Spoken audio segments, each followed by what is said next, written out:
Olá, meus amigos. Nessa videoaula eu vou apresentar brevemente o que representam, as políticas de salários e benefícios nas organizações como uma atribuição própria da área de gestão de pessoas.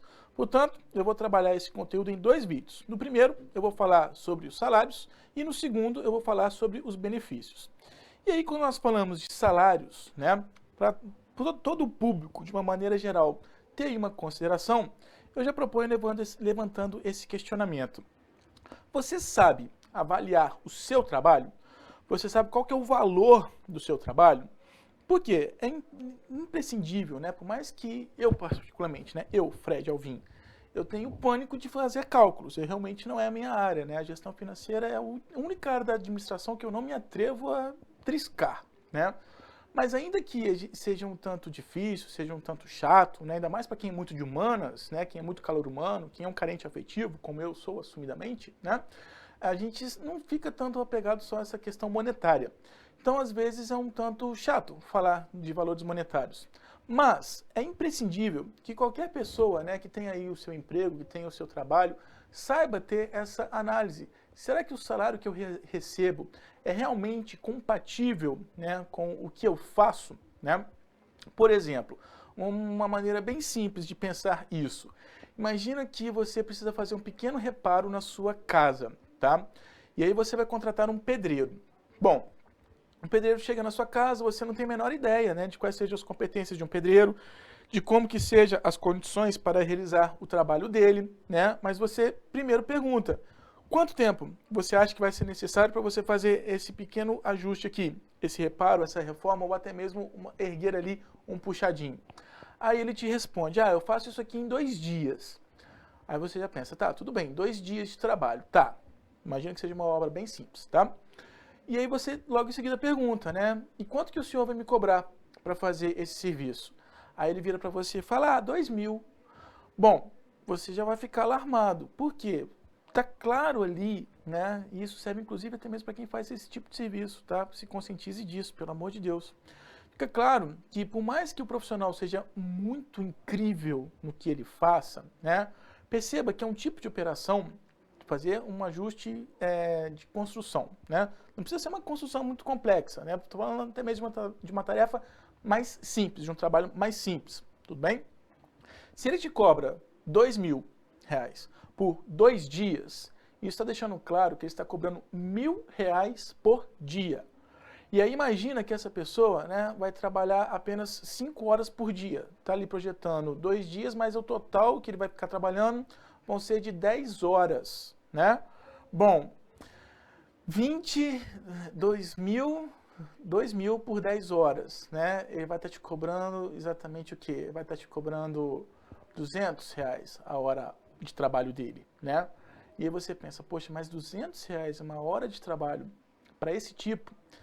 É claro que existem qualificações profissionais, existem profissionais que são referência, dependendo aí da qualidade que o profissional realmente entregue, não que ele prometa, mas o que ele realmente consiga entregar, talvez R$ 200 uma hora pode ser pouco, depende do profissional, depende da qualidade do trabalho dele, Eu particularmente, eu sou, além de administrador, eu também sou psicólogo. Eu sei que tem alguns psicólogos, alguns terapeutas em consultórios cobrando aí consultas de 50 minutos a R$ 800, R$ 600, São psicólogos de renome, que já tem uma projeção, que já tem um respeito, que já tem toda uma carreira muito bem consolidada. E que são tão bons no que fazem que realmente esse valor é compatível com a qualidade do serviço. Mas, quando a gente faz esse tipo de análise e observa o que realmente vai ser entregue, a gente está analisando o valor de um trabalho. E a maneira mais evidente de valorizarmos um trabalho é justamente o quanto que é pago para que ele seja feito. Então, você pode se perguntar: bom, se eu trabalho 40 horas semanais, 4 semanas por mês, faça aí as suas continhas, e veja: bom, meu salário no final do mês é X, divida esse X pela quantidade de horas que você trabalha por dia, por mês, desculpa, e observe, quanto que você está recebendo por cada hora sua do seu trabalho. E aí, se uma pessoa vem prestar um serviço para você e você faz essa comparação, poxa, eu tenho tal necessidade de ter uma qualificação, preciso ter essa e essa formação para o cargo que eu assumo hoje, recebo tanto. E aí, existe um senso de justiça ou não, né? De equidade ou não? O tanto que eu recebo com o tanto que aquele profissional esteja cobrando do meu serviço. Lógico que tem uma análise aí subjetiva, mas a gente também consegue objetivar em termos de valores, mesmo financeiros. Por isso, né, a gente tem também que trabalhar muito bem essa condição em gestão de pessoas, sobre quais sejam os valores salariais praticados ali em organizações. Eu já conheci empresas onde um subordinado recebia quase o dobro do seu supervisor. Não tem lógica, né? Como é que uma pessoa vai delegar tarefas, vai orientar o trabalho de outra, sendo que aquele subordinado ganha muito mais do que ele, né? Se perde até mesmo esse comportamento de hierarquia, né? De se subordinar ao comando de alguém. Então a gente precisa pensar muito bem essa questão de como que nós valorizamos um determinado trabalho, quais são os valores salariais pagos para cada tipo de profissional que existe ali na minha organização. E justamente por isso, né, essa discussão cabe sobre a área de gestão de pessoas. Então, quando nós analisamos o salário, a gente sabe, né, que hoje, até mesmo com a progressão aí das nossas teorias gerais da motivação, o salário, né, diferente lá do que era proposto por Frederick Taylor e também por Henri Julius Fayol, no início da ciência da administração, a gente sabe que o salário ele não é o principal fator motivacional, mas ele é imprescindível para um indivíduo se vincular com o comprometimento de fazer um trabalho bem feito. E o salário, por si só, ele corresponde, né, à contrapartida pecuniária, ou seja, financeira, pecúnia é dinheiro, né, pelo serviço prestado. Então, eu tenho sim que ter essa consideração para o salário, porque por mais que ele não seja o principal fator que gere uma motivação, né, não seja o único fator que gera motivação, eu preciso dar uma contrapartida para todos os profissionais que trabalham ali na minha organização. Eu preciso viabilizar que eles tenham condições de arcar com seus custos de vida, né? Ninguém trabalha apenas por fotossíntese, ninguém trabalha só porque gosta. Se eu vou trabalhar numa condição que eu não estou preocupado com o salário, né? Que eu estou fazendo unicamente por uma boa ação, unicamente porque eu estou envolvido ali com uma causa, isso é um trabalho voluntário. Mas ainda assim, o trabalho voluntário, para ele ser mantido, ele precisa ter alguma contrapartida, né? Aquele profissional, aquela pessoa que presta um serviço voluntário, ela precisa receber algo em troca, né? Independente de ser o salário, mas ela precisa ter algum estímulo. E aí a gente pode ter se basear nessa definição, né, do que é os salários. Então, veja bem, as pessoas, elas costumam dizer que não trabalham por esporte, ninguém trabalha só porque gosta, né? Eu posso amar ser professor, mas a partir do momento que eu vivo para isso, eu preciso ter o meu dinheiro ali para justamente ter condições de sobreviver, né? Então ninguém trabalha só por esporte. E por mais imediatista que seja essa afirmação, né, na nossa cultura, no nosso sistema de relações econômicas, no nosso contexto capitalista, né, a respeito também de existirem outros fatores importantes, eles não são tão determinantes na decisão das pessoas como o salário. O salário é imprescindível. Sempre que eu vou pensar no trabalho, eu preciso pensar justamente no salário. Eu não consigo envolver ninguém num objetivo, num compromisso de uma organização, se eu não ofereço um salário compatível ali com o que vai ser desejado como desempenho dela. Então, o salário, né, juntamente com a natureza das tarefas, o tipo de trabalho que eu realizo, o tipo de operações que eu me encarrego de fazer, né, com as circunstâncias, as condições ali da organização onde eu faço o meu trabalho, a convivência com os meus colegas, o respeito que meu chefe tenha por mim, as condições da infraestrutura da minha organização, tudo isso são fatores que proporcionam satisfações e insatisfações, motivações e desmotivações. Pega uma caroninha aqui, nós temos no Brasil um questionário bem simples, que é bem interessante, que é a escala de satisfação no trabalho, tá? Essa escala ela está publicada em um livro chamado Medidas do Comportamento Organizacional, lançada pela Artmed, né, no ano de 2008. E esse livro ele é uma das contribuições aí da Sociedade Brasileira de Psicologia Organizacional do Trabalho aqui no nosso país. E essa escala ela é bem simples. Ela precisamente revela, né, que nós podemos analisar a satisfação dos profissionais em 5 categorias, né? São 5 principais fatores que você pode perceber que te causam essa satisfação para o trabalho. As relações com seus pares e colegas, com as pessoas com as quais você trabalha, as relações conforme você estabelece com seu chefe, com seu supervisor, o sentido do seu trabalho, né, a importância que você vê ali das suas obrigações, né, do cargo que você assume, a possibilidade de desenvolver plano de carreira e, não menos importante, o salário que você recebe, né?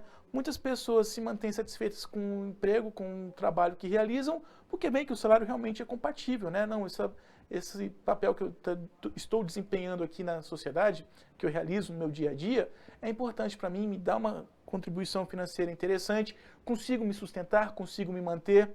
Então eu gosto sim do meu trabalho por causa do meu salário. E é muito bom, né, quando você consegue conjugar, gosto do que faço e recebo bem pelo que faço, né?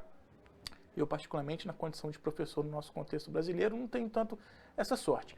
Mas a gente tem que conjugar essas duas condições se eu estou realmente preocupado em garantir uma boa motivação.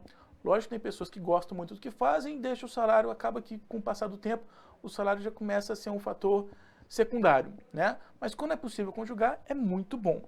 E aí eu vejo, né, o impacto, a contrapartida pecuniária, ela estabelece o elo, né, o vínculo decisivo de um profissional para realizar bem as atribuições do seu trabalho.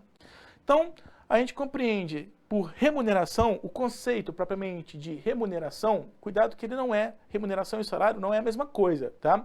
O conceito de remuneração é quando a gente tem todas as recompensas que eu posso quantificar, né? Eu tenho valores monetários, eu tenho valores financeiros, eu tenho números para especificar o que vai representar a minha remuneração.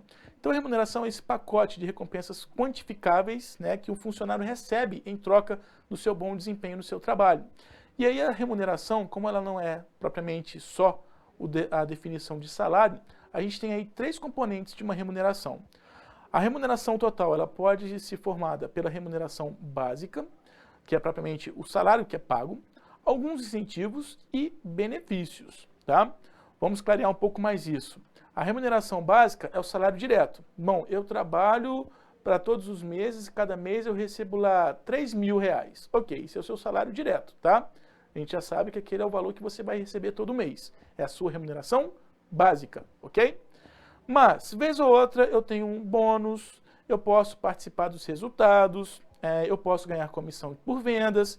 Então, imagina que eu seja um comerciante que tem um salário direto, né? Todo mês eu ganho 3.000, mas, dependendo das comissões, dependendo do volume de vendas que eu consigo realizar ali na loja para a qual eu trabalho, eu posso ter oscilação aí que vai de R$800 até 1.000. Então, eu ganho o salário direto 3.000, mas dependendo em alguns meses eu posso ganhar 4.500 ou até mesmo 5.000.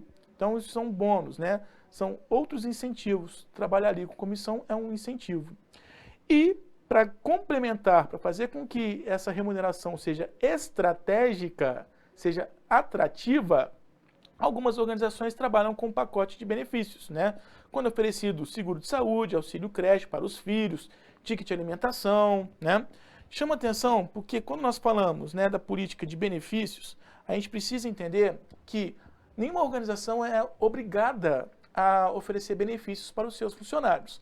Mas quando isso é adotado como uma medida, isso se torna atrativo para as pessoas quererem trabalhar ali. Eu mesmo já passei por experiência, né, de trabalhar em uma determinada organização, numa instituição, onde o salário nem era tão significativo assim, mas os benefícios que eram oferecidos por aquela instituição eram extremamente interessantes, né? Tinha plano de saúde, tinha ticket de alimentação. Quando eu comecei, tinha até auxílio para o lanche, né, para ser feito ali no dia a dia da organização, plano odontológico, né? Eu não tenho filhos, mas para quem tinha filhos, tinha auxílio para a mensalidade da escolinha do filho, né, auxílio creche. Então, os benefícios é tudo aquilo que a organização vai disponibilizar para os seus funcionários para fazer com que, de algum modo, eles se sintam mais valorizados.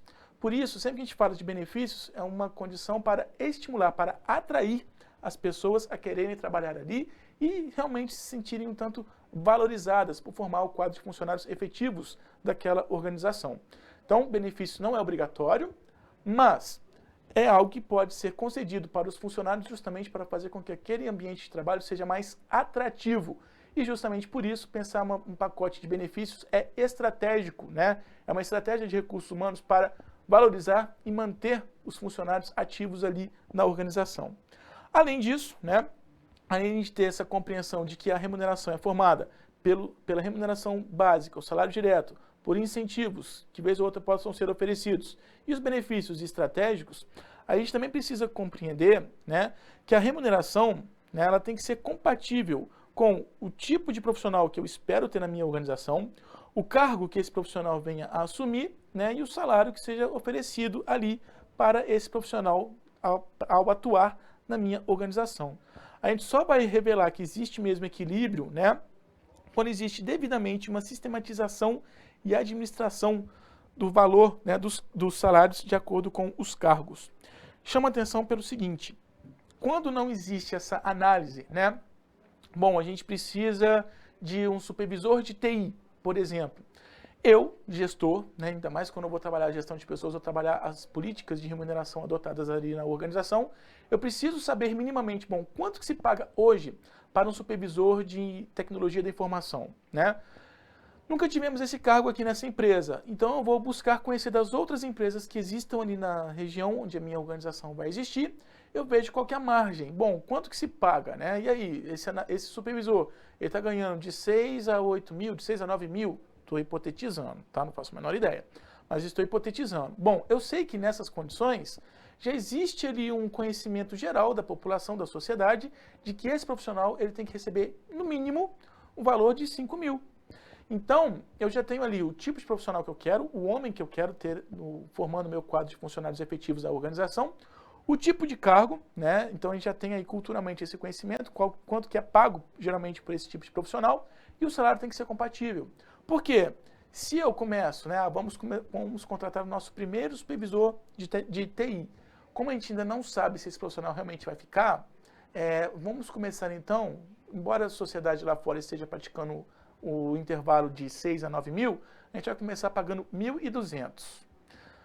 Inclusive, isso é um fator muito crítico na cidade onde eu moro, né? Os administradores têm aí se submetido cada vez mais a salários bizarros. Mas, imagine aí, eu tenho essa decisão da minha organização, ok? A gente vai praticar um salário muito inferior. Bom, logicamente que vai sempre ter aquele profissional que está desesperado, né? Aquela mão de obra que está disponível no mercado, que não está conseguindo emprego já há um bom tempo. Inclusive, né, esse é um fator crítico na nossa economia. O desemprego faz com que as pessoas se sujeitem a qualquer tipo de trabalho em troca de qualquer tipo de remuneração, infelizmente.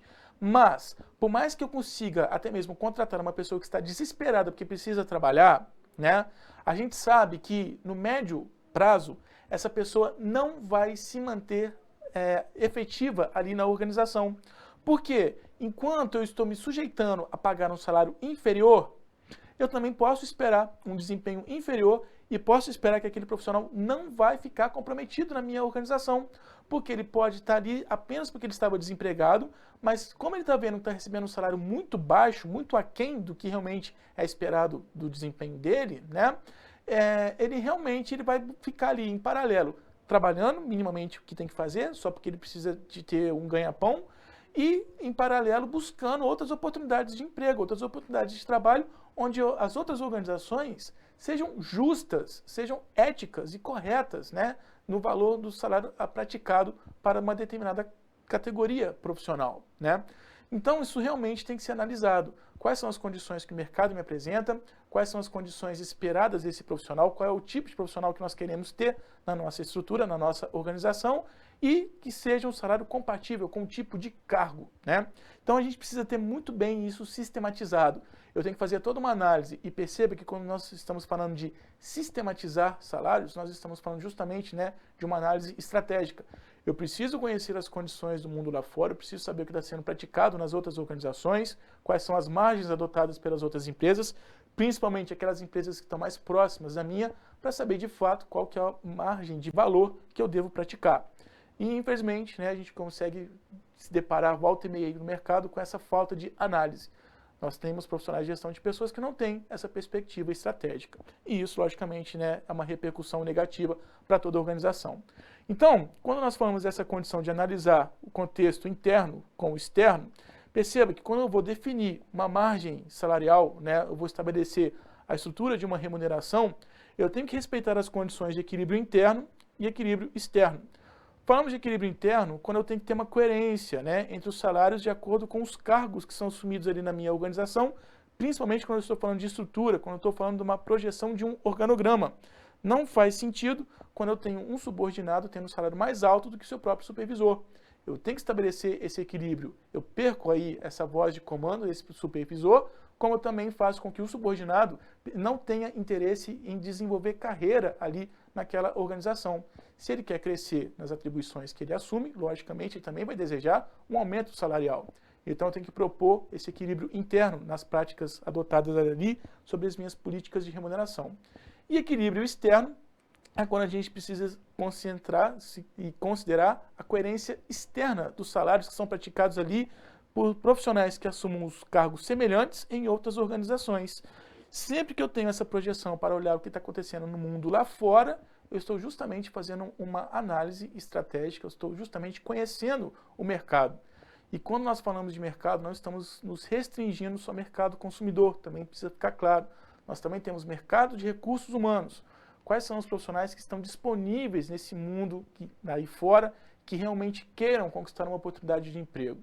Então eu tenho que ver, bom, se eu quero contratar essa categoria profissional, qual é a margem de valor adotada para essa contratação, quanto que as outras organizações estão pagando, né, como salário aí dessa categoria.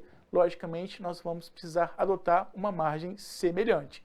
Se não for possível superar, para a gente ter um destaque mais estratégico, conseguimos prospectar, atrair os melhores profissionais, que pelo menos a gente consiga adotar as margens mais semelhantes. E quando nós falamos das políticas de remuneração, né, eu também preciso considerar aí os impactos que isso tem em alguns aspectos ali da estrutura da minha organização. Como já foi dito, estabelecer o equilíbrio interno é considerar, né, o próprio aspecto organizacional.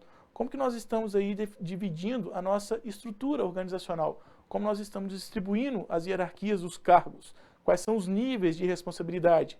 Quanto mais alta, mais estratégico, maior responsabilidade, maior a remuneração deve ser adotada. Também temos os aspectos psíquicos, né? Se eu quero melhorias do desempenho, se eu quero um profissional mais comprometido em fazer um trabalho bem feito, né, que a remuneração seja compatível com essa expectativa que eu tenho sobre o seu melhor desempenho. Aspectos sociais, alguns cargos, né, têm algumas condições de status, e esses status são exclusivos para alguns funcionários, justamente porque eles têm ali uma política salarial diferenciada, recebem salários melhores. Institucionais, quando a gente tem reivindicações manifestas por sindicatos, por exemplo, né, por ajuste salarial, por aumento de determinados salários, isso pode vir da própria sociedade como uma cobrança social.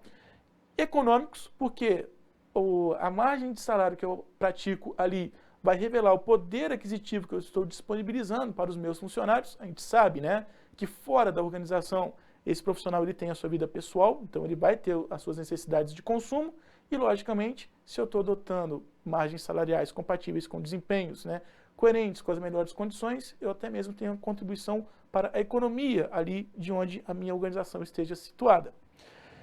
Aspectos éticos também, como a gente observa constantemente, né, as discussões de diferenças de remuneração entre homens e mulheres que assumem empregos, que assumem cargos de mesmo nível, de mesma responsabilidade, mas com diferenças salariais.